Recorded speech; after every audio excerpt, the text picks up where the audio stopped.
Welcome to our channel, where we provide you with helpful guides and tutorials to enhance your experience with X. In today's video, we will walk you through a full guide on how to add a profile picture in X. If you want to personalize your X profile and make it more recognizable, this guide is for you. Let's get started. Step 1. Open X on your device. You can find the X app on your home screen or in the app drawer. Tap on it to launch the application. Step 2. Once you're in X, locate the account icon in the top right corner of the screen. It usually appears as a small profile picture or an avatar. Tap on it to access your account settings. Step 3.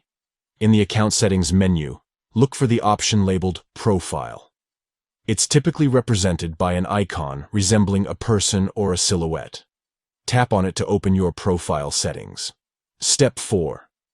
Within the profile settings, find the section dedicated to your profile picture.